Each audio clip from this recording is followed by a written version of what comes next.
नमस्कार साथियों, आप सभी का स्वागत है एग्जामपुर में। हम एग्जामपुर कलम से क्रांति, आप लोगों का बहुत बहुत स्वागत है।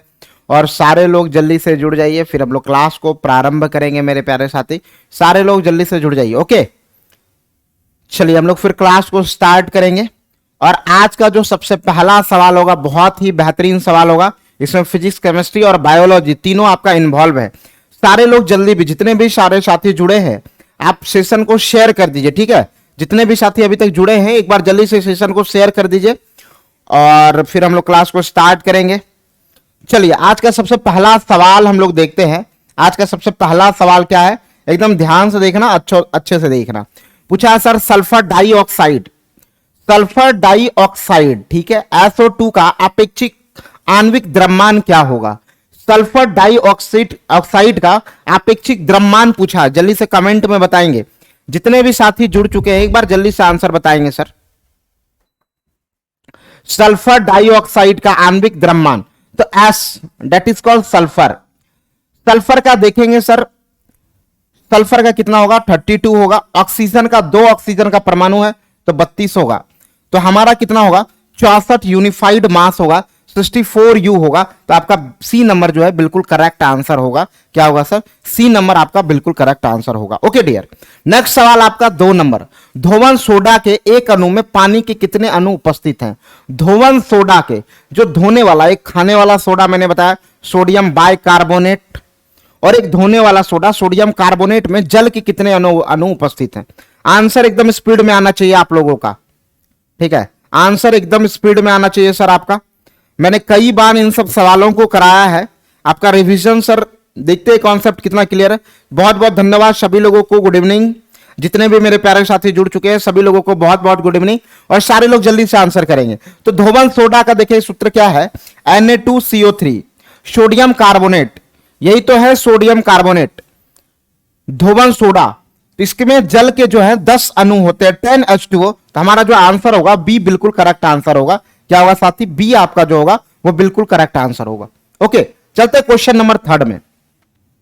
सोडियम क्लोराइड का नाम सुना होगा आपने, सोडियम क्लोराइड NaCl, और एक है अमोनियम क्लोराइड को अलग करने के लिए आप निम्नलिखित में से किस प्रक्रिया का उपयोग करेगा। पृथक्करण प्रक्रिया आपने पढ़ा होगा, बहुत सारे मिश्रण को अलग करने का मैंने भी आपको पढ़ाया है।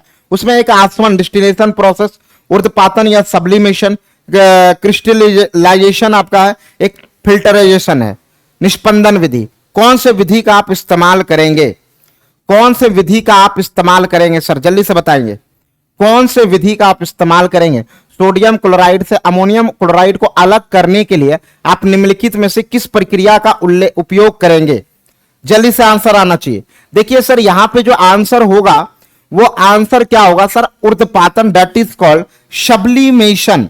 क्या ऊर्ध्वपातन को अंग्रेजी में हम लोग क्या बोलते हैं, सब्लिमेशन। सब्लिमेशन जो एक प्रक्रिया है सर, यह अमोनियम क्लोराइड एक ऊर्ध्वपातित पदार्थ है, सॉलिड से सीधे गैस में चेंज होना बिना लिक्विड को टच किए हुए, मतलब वो लिक्विड फॉर्म में नहीं आता, सॉलिड से सीधे गैस में बदल जाता है अमोनियम क्लोराइड। तो ये हमारा अमोनियम क्लोराइड सीधे गैस में चले जाएगा, तो हमारा सोडियम क्लोराइड बच जाएगा। इसमें हम लोग ऊर्ध्वपातन या सब्लिमेशन हम लोग टिक करेंगे। बी नंबर जिन साथियों ने भी आंसर किया है, बी बिल्कुल करेक्ट आंसर है, बी आपका। ओके, चलिए सभी लोगों, सारे लोग जल्दी से जुड़ जाइए और सेशन को एक बार शेयर कर दीजिए। जितने भी साथी जुड़ चुके हैं, एक बार सेशन को जल्दी से आप लोग शेयर कर दीजिए। सभी लोगों को गुड इवनिंग। चलिए अगला सवाल क्या है, 4 नंबर। कैल्शियम फॉस्फेट का आणविक सूत्र क्या होगा। जो कि हमारे कई प्रकार के पोषक तत्वों का अगर अभाव होता है शरीर में, तो वो कैल्शियम फॉस्फेट जो है उसकी कमी को पूर्ति कर देते हैं। कौन, कैल्शियम फॉस्फेट हमारे शरीर के लिए काफी उपयोगी है, और उसका सूत्र पूछा है कि कैल्शियम फॉस्फेट का आणविक सूत्र क्या होगा सर। आणविक सूत्र क्या होगा, मतलब अणु का सूत्र क्या होगा। तो इसका जो आंसर होगा Ca3PO4 का होल ट्वाइस होगा। कैल्शियम फॉस्फेट का आणविक सूत्र आपका ए नंबर बिल्कुल करेक्ट आंसर होगा। जिन साथियों ने ए बताया है वो बिल्कुल करेक्ट आंसर होगा। कैल्शियम फॉस्फेट का इस्तेमाल हम लोग पोषक तत्वों की कमी में करते हैं, किया जाता है। जब आपके शरीर में पोषक तत्वों का अभाव होगा तो कैल्शियम फॉस्फेट का आप इस्तेमाल कर सकते हैं। 4 का आंसर क्या होगा, ए नंबर करेक्ट आंसर होगा। ठीक है, चलते हैं अगले सवाल में, 5 नंबर। क्वेश्चन नंबर 5 क्या है, ध्यान से देखना। ठोस के पिघलने के दौरान इसका तापमान क्या होता है सर। ठोस जब पिघलता है तो इसका तापमान क्या होता है। ठोस की प्रकृति के अनुसार बढ़ या घट जाता है, बढ़ता है, घटता है, परिवर्तित नहीं होता है। जब ठोस पिघलता है, बहुत कॉन्सेप्ट वाला सवाल है, जब सॉलिड पिघलता है तो उसका टेम्परेचर क्या होता है, बताएंगे सर? जल्दी जल्दी आंसर बताएंगे सर आप लोग। देखिए ये 25 सवाल जो आपको कराया जा रहा है काफी इंपॉर्टेंट सवाल रहे हैं सर, और आप जल्दी जल्दी आंसर बताएंगे। ठोस का प्रकृति के अनुसार ठोस के पिघलने के दौरान इसका तापमान क्या होता है सर? तो कोई परिवर्तन नहीं होता। इसका आंसर डी नंबर बिल्कुल करेक्ट आंसर होगा। जिन साथियों ने भी डी किया बहुत बहुत धन्यवाद। तो इसका जो आंसर होगा परिवर्तन नहीं होता है, इसमें कोई चेंजेस नहीं होता है। ठोस के पिघलने के दौरान इसका तापमान में कोई परिवर्तन नहीं होता है। डी नंबर आपका बिल्कुल करेक्ट आंसर है। ओके डियर, नेक्स्ट सवाल आपका अगला सवाल क्या है ये हम लोग देखेंगे। 6 नंबर सवाल। 6 नंबर सवाल क्या है? यदि वायु में जलवाष्प की मात्रा अधिक हो, यदि वायु में क्या है ह्यूमिडिटी ज्यादा हो, जैसे अभी बरसात का मौसम देख रहे हैं, जलवाष्प की मात्रा काफी है, तो वाष्पीकरण की दर, तो वाष्पीकरण की दर क्या होगा सर? वाष्पीकरण की दर क्या होगा? घटेगी, शून्य हो जाएगी, समान बनी रहेगी या बढ़ेगी? वाष्पीकरण का दर क्या होगा? जल्दी से बताएंगे सर। क्वेश्चन नंबर 6 का आंसर क्या होगा? यदि वायु में जलवाष्प की मात्रा अधिक हो तो वाष्पीकरण का दर, तो वाष्पीकरण का दर जो है वो घटेगा सर। क्या होगा? घटेगी, विल डिक्रीज करेगी। अगर जलवायु ह्यूमिडिटी ज्यादा होगा, जैसे गर्मी के समय में देखेंगे आप ज्यादा ह्यूमिडिटी होता है, लेकिन आप ठंडे के समय में ड्राई मौसम कहते हैं, आपका शरीर वो सब स्किन सब सूखने लगता है, इसलिए आप मॉइस्चर क्रीम लगाते हैं, मॉइस्चराइजेशन को बढ़ाते हैं अपने बॉडी का। और अभी बरसात के समय में सबसे ज्यादा ह्यूमिडिटी होता है, तो कपड़ा आपका बहुत लेट से सूखेगा सर, और जो वेपोराइजेशन का रेट है वो क्या करेगा? घट जाएगा। तो आपका ए नंबर बिल्कुल करेक्ट आंसर होगा। यदि वायु में जलवाष्प की मात्रा अधिक हो तो वाष्पीकरण का दर decrease, will be decrease.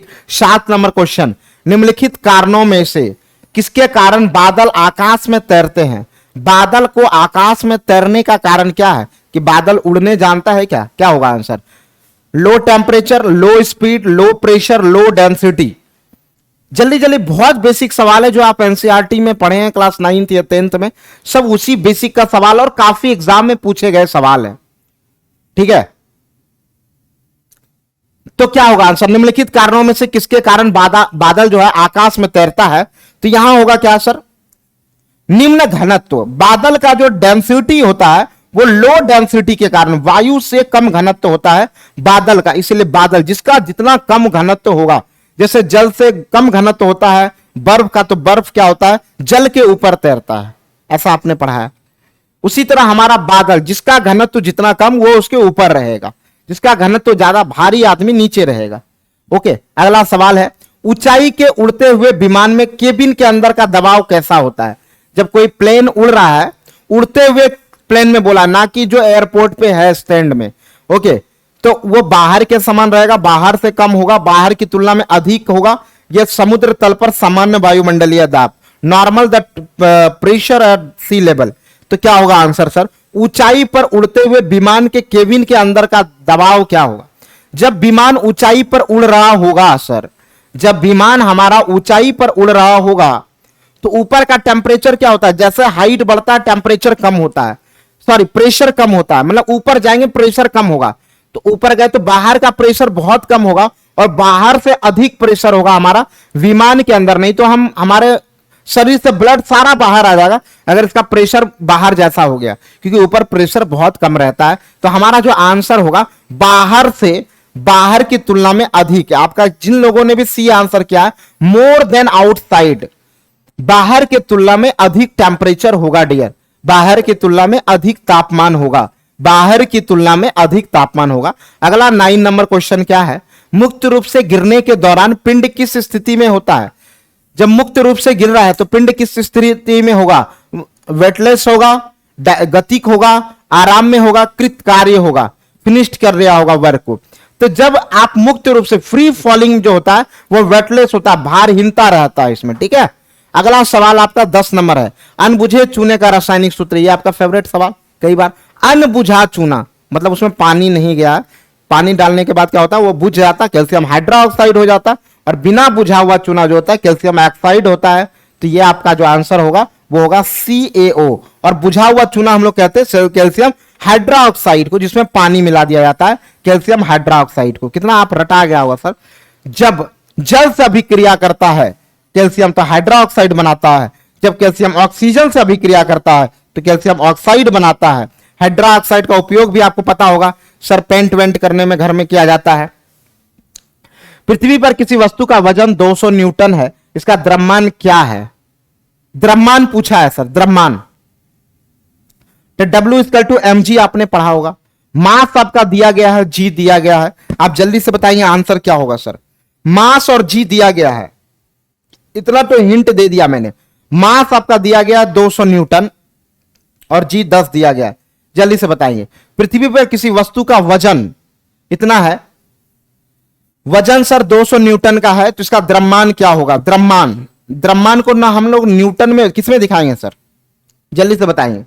200 Newton दिया गया है तो इसका द्रव्यमान, तो हमारा m इक्वल टू क्या होगा? मास पूछा है ना, W इक्वल टू mg हमने पढ़ा है, तो हमें क्या पूछा? मास पूछा है, W बाई जी होगा। तो W हमारा कितना दिया गया है? 200 न्यूटन दिया गया। वेट, वजन 200 न्यूटन दिया गया, g का मान हमें 10 है, इसको कटाएंगे सर, हमारा 20 आएगा। और W तो 20 क्या आएगा सर? वजन पूछा है, तो वजन को हम लोग किसमें दिखाएंगे? जल्दी से बताइए। न्यूटन होगा, केजी होगा, कुलाम होगा, पास्कल होगा, क्या होगा सर? जल्दी से बताइए आंसर। मास को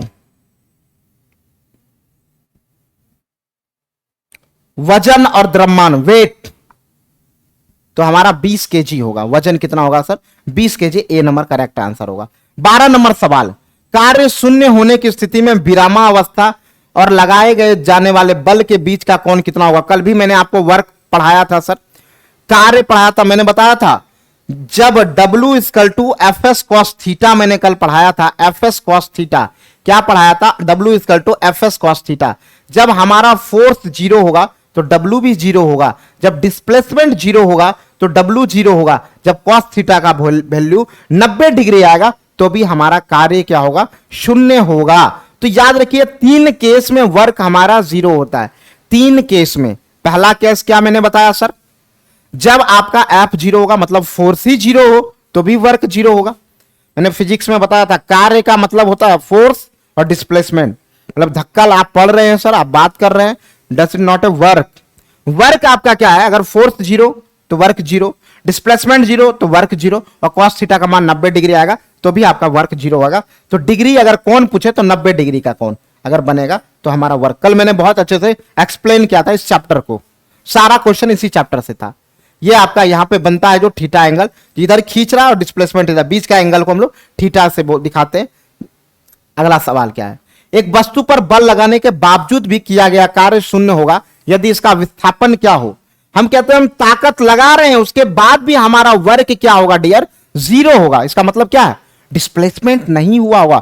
धक्का तो आप दीवार में लगा रहे हैं लेकिन दीवार हट नहीं रहा है, मतलब वर्क जीरो हुआ होगा। डिस्प्लेसमेंट, विस्थापन हमारा शून्य होगा, उदासीन नहीं, शून्य होगा। डी नंबर आपका बिल्कुल करेक्ट आंसर है। 13 सवाल हो चुके हैं और 12 सवाल बचे हुए हैं सर। जितने भी साथी देख रहे हैं क्लास को, एक बार शेयर जरूर किया कीजिएगा सर। तो आपको इसी तरह से बेहतरीन एनसीईआरटी का कंटेंट, और एग्जाम में आप जाओ सर, एग्जाम में आप बैठेंगे आपको सवाल मिलेगा। अगर विज्ञान का सेक्शन से सवाल पूछा गया है तो आपको जरूर मिलेगा सर। अगला सवाल है 14 नंबर। मैंने कई बार ये क्वेश्चन पढ़ाया होगा कि दूध वाले ताजे दूध में थोड़ा सा बेकिंग सोडा, मतलब सोडियम बाइकार्बोनेट, खाने वाला सोडा, और ये क्षारीय प्रकृति का होता है, तो क्यों मिलाते हैं? उसकी अम्लीकरण को रोकने के लिए। इस पे हम लोग ज्यादा डिस्कस ही नहीं करेंगे। दूध वाला क्यों मिलाते हैं सोडियम बाइकार्बोनेट? पता है ना आपको, कि दूध की एसिडिटी ना बढ़े और वो मार्केट तक पहुंच सके, और मार्केट तक पहुंचने के दौरान दूध फटे नहीं, उसकी एसिडिटी को रोकने के लिए सोडियम बाइकार्बोनेट, खाने वाला सोडा। मृत अंगों में सामान्यतः फॉर्मेलिन में रखा जाता है। जो हमारा डेड बॉडी होता है उसको फॉर्मेलिन उसके बॉडी पर लगा दिया जाता है, या फॉर्मेलिन में रखा जाता है। क्यों? अच्छा, क्या लिखा है? फॉर्मेलिन में रखा है, मृत अंगों को समानता। तो फॉर्मेलिन एक क्या है? जलीय फॉर्मिलाइड है, जलीय पेरस सल्फेट है, जलीय फॉर्मिक एसिड है, जलीय फेरिक एलम है। जल्दी से बताइए। तो इसका जो आंसर होगा ये होगा सर जलीय फॉर्मल्डिहाइड। इससे क्या होता है सर? ये कीटाणु, वायरस को या बैक्टीरिया को डेवलप होने नहीं देता, उससे रोकता है। एंटीबैक्टीरियल चीजें हैं ये, इसीलिए इसमें फॉर्मेलिन लगा दिया जाता है मृत अंगों में। ओके, हम लोग आगे देखेंगे सर। लगभग किस तापमान पर पानी का घनत्व अधिक होता है? तो 4 डिग्री सेल्सियस पर पानी का जो डेंसिटी होता है वो सर्वाधिक होता है। 4 डिग्री सेल्सियस पर, 4 डिग्री सेल्सियस पर पानी का जो डेंसिटी होता है वो सर्वाधिक होता है 4 डिग्री सेल्सियस पर। स्टेनलेस स्टील का किस कारणवश जंग रोधी होता है? मैंने बताया क्रोमियम से आप दोस्ती कर लो। क्रोमियम से जब आप जीवन में दोस्ती कर लेंगे, क्रोमियम से, ये क्रोमियम जंग लगने नहीं देगा। ठीक है, जैसे आप किताब से दोस्ती कर लेंगे सर तो आपको बेरोजगार होने नहीं देगा, उसी तरह जब क्रोमियम से दोस्ती कर लेंगे, किससे? क्रोमियम से, तो ये जंग लगने नहीं देगा। कौन सर? क्रोमियम। स्टेनलेस स्टील में क्रोमियम की उपस्थिति के कारण जंग रोधी होता है। समझ में आ रहा है ना? ओके, तो ये सब जो आप हॉस्पिटल में देखते होंगे, हॉस्पिटल का बहुत सारा इंस्ट्रूमेंट, उसमें क्रोमियम मिलाया जाता है ताकि जंग ना लगे और इलाज करने में आसानी हो, मतलब वायरस ना फैले। इनमें से कौन सा रसायन जल में घुलनशील नहीं है? तो कैल्शियम कार्बोनेट। बचपन में जो आप चौक का इस्तेमाल करते थे या अभी भी करते ही है, ब्लैक बोर्ड पे जो चौक लिखते थे कैल्शियम कार्बोनेट, वो जल में पूरी तरह घुलनशील नहीं है, लेकिन sodium chloride, lithium bromide, magnesium iodide, ये सब तीनों क्या है? जल में घुलनशील है सर। नेक्स्ट सवाल, मनुष्यों में जो मांसपेशियों को हड्डियों से जोड़ने वाला ऊतक क्या है? कंडरा, तंतु, तंत्रिका, उर्विका। जल्दी से बताएंगे। क्वेश्चन नंबर 19 का आंसर, स्पीड में आंसर आना चाहिए सर, बहुत स्पीड में सर आप लोगों का आंसर आना चाहिए, जल्दी जल्दी बताएंगे सर। मनुष्यों में मांसपेशियों को हड्डी से जोड़ने वाला ऊतक कौन सा है? हड्डी से जोड़ने वाला ऊतक, तो ये जो हमारा होगा टेंडम होगा। क्या होगा? कंडरा। टेंडम टिश्यूज होते हैं, वो आपका हड्डी और मांसपेशियों को जोड़ने का काम करता है, कंडरा। समझ में आ रहा है? अगला सर सवाल है, हमारे पेशियों को किस अम्ल के कारण पीड़ा होती है? पेशी से पीड़ा होता है सर। हमारे अंग को, ध्यान से देखना, ये सवाल क्या है, हमारे पेशियों से किस पेशी में, मांसपेशी में किस अम्ल के कारण पीड़ा होती है? कौन से एसिड के कारण पीड़ा होती है? लैक्टिक अम्ल, सल्फ्यूरिक अम्ल, हाइड्रोक्लोरिक अम्ल या एसिटिक अम्ल? जल्दी से बताएंगे सर, हमारे पेशियों में किस अम्ल के कारण पीड़ा होती है? तो पीड़ा होने का जो रीजन है वो लैक्टिक एसिड है। क्या है? आपके पैरों में जब लैक्टिक एसिड स्टोर कर जाता है, जब आप ज्यादा दौड़ते हैं और दौड़ने के समय ऑक्सीजन का अभाव होता है आपके मांसपेशी में, तो वहां पे लैक्टिक एसिड का फॉर्मेशन हो जाता है। जब ज्यादा तेज भागते हैं तो आप तेज तेज सांस लेते हैं, लेकिन भागने के क्रम में हो सकता है आपके मांसपेशी में क्या हुआ हो? ऑक्सीजन का अभाव हुआ हो, और ऑक्सीजन के अभाव के कारण क्या होता है? लैक्टिक एसिड स्टोर कर। तो ये नंबर बिल्कुल करेक्ट आंसर है। अगला सवाल आपका 21 नंबर, मानव नेत्र के रेटिना पर बना प्रतिबिंब कैसा होता है सर? मानव रेटिना पर वास्तविक और उल्टा, काल्पनिक और उल्टा, वास्तविक और सीधा, काल्पनिक और सीधा? जल्दी से बताएंगे। मानव रेटिना पर बनने वाला प्रतिबिंब कैसा होगा? देखिए सर, यहां पे ये जो मधुमक्खी है, इसका यहां पे रेटिना पे बन रहा है, यह वास्तविक ही होगा लेकिन उल्टा होगा। मतलब उधर सर ऊपर था, इधर सर नीचे हो गया। हम लोग किसी भी आदमी को देख रहे हैं, आप जिसको भी देख रहे हैं, वो उल्टा इमेज आपको आपके आंख के रेटिना पर बन रहा है। उल्टा मतलब उसका सर नीचे और पैर ऊपर, और वैसा इमेज रेटिना पर, लेकिन आप उसको सीधा देख पाते हैं। ओके, तो वास्तविक और उल्टा, वास्तविक और उल्टा, रियल एंड, समझ में आ रहा है? वास्तविक और उल्टा। अगला, डायलिसिस किस प्रक्रिया किससे संबंधित है? जिगर से, पेट से, फेफड़ा से या गुर्दा? जब आपका गुर्दा जो है, किडनी जो है, कभी खराब हो जाता है, किडनी का काम क्या है सर? रक्त का शुद्धिकरण करता है। कौन? हमारा किडनी। और किडनी जब आपका समाप्त हो जाए, काम करना बंद कर जाता है, जब आपके चाचा जी, दादाजी ऐसे कोई मिल गए जिनका किडनी खराब हो गया, तो वो क्या कराते हैं सर? डायलिसिस मेम्ब्रेन के द्वारा, डायलिसिस मेम्ब्रेन, और डायलिसिस मेम्ब्रेन किडनी की तरह काम करता है ये डायलिसिस मेम्ब्रेन, और पूरे ब्लड को प्यूरिफाई करने का काम करता है। तो ये होता है गुर्दा। डायलिसिस की प्रक्रिया किससे संबंधित है? गुर्दा से, किडनी से संबंधित है। अगला सवाल, नेक्स्ट 23 नंबर सवाल, जल्दी से बताएंगे सर। 23 नंबर क्वेश्चन क्या कह रहा है, जरा ध्यान से देखेंगे। निम्नलिखित में कौन सा एक रेडियो एक्टिव तत्व नहीं है? Which of the following is not a radio active element? जिसे रेडिएशन मुक्त नहीं होता है। अभी आपका रेडियो एक्टिविटी चैप्टर भी स्टार्ट हुआ है सर। निम्न में से कौन सा रेडियो एक्टिव तत्व नहीं है? तो मैंने बताया टाइटेनियम। टाइटेनियम जिसकी परमाणु संख्या सर 22 है, इसकी परमाणु संख्या 22 है। पोलोनियम के विषय में 82 के बाद जितना भी एलिमेंट है सारा रेडियो एक्टिव पदार्थ, मैंने आपको कई बार बताया, जैसे यूरेनियम ले लो, थोरियम ले लो, ये सारा, पोलोनियम ले लो, ये सारा क्या है, रेडियो एक्टिव पदार्थ। इसके नाभिक में बहुत ज्यादा एनर्जी होता है, इससे रेडिएशन मुक्त होते रहता है। लेकिन हमारा टाइटेनियम जिसकी परमाणु संख्या 22 है, कितना है सर, परमाणु संख्या 22 है, द्रव्यमान 47.88 है, तो टाइटेनियम जो है रेडियो एक्टिव पदार्थ नहीं है। अगला सवाल, 82 के बाद आपको बिस्मथ से स्टार्ट हो जाता है, आपका रेडियो एक्टिव पदार्थ बिस्मथ से स्टार्ट होता है, रेडियो एक्टिव एलिमेंट। अगला सवाल, फेरस सल्फेट के क्रिस्टल के एक अणु में जल के कितने अणु उपस्थित है? फेरस सल्फेट FeSO4, जिसको हम लोगों ने क्या बोलते हैं हरा कशिश, कॉपर सल्फेट को नीला कशिश, CuSO4 into 5H2O, copper sulphate FeSO4 into 7H2O, तो जल के वहां पे 7 अणु होते हैं। कितने जल के अणु उपस्थित होते हैं? 7। अगला सवाल है 25 नंबर, FeSO4 इंटू 7 है, जिसको हम लोग हरा कशिश कहते हैं।